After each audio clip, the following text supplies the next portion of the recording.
My David Austin roses came in the mail. So exciting. Let's open them up and get them soaking.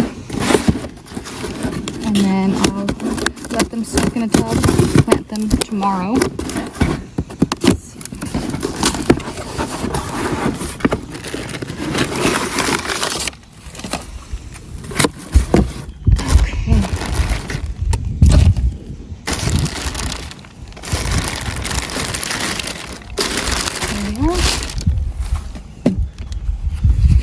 Let's see, how do I get these out without damaging the buds? Because they're already budding out. Maybe get the roots out first? Here, I'll suck it out.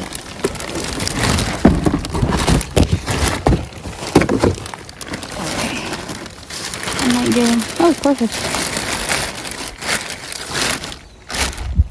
Okay. Oops. There we go. Which one's this? Where's the name? Oh, right here. Queen of Sweden. Here she is, Queen of Sweden. Looks good. Alright, next one. Get this one.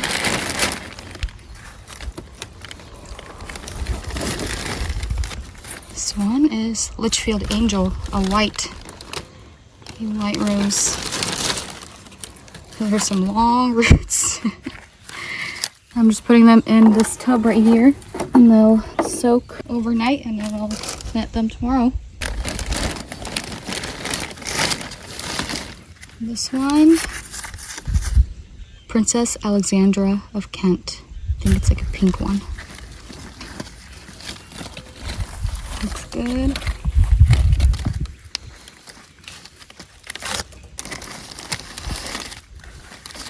This is Crown Princess Margareta. I ordered this last year, but they sent me the wrong one, and I finally got it. Here it is.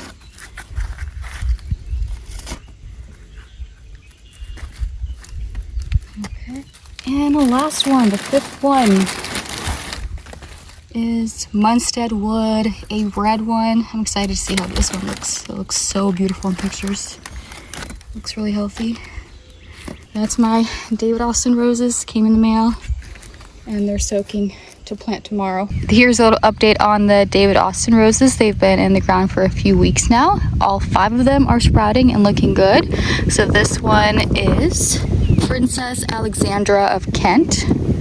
Look at that. We do have a little bit of curling because we did have a frost last week, but they came through it really well. So that's Princess Alexandra of Kent. Right here we have Queen of Sweden. She's little, but she's putting on lots of new growth, looking great. This one is Crown Princess Margareta. Look at this big old shoot that she's putting out. Beautiful. Right here we have Munstead Wood, putting on new growth, a little bit of curling from last week's frost, but it's looking great. And then we have Litchfield Angel. I think it's looking the best out of all 5, but lots of new growth, lots of new shoots. Everything is looking amazing. No curling from the frost. So they're all doing great.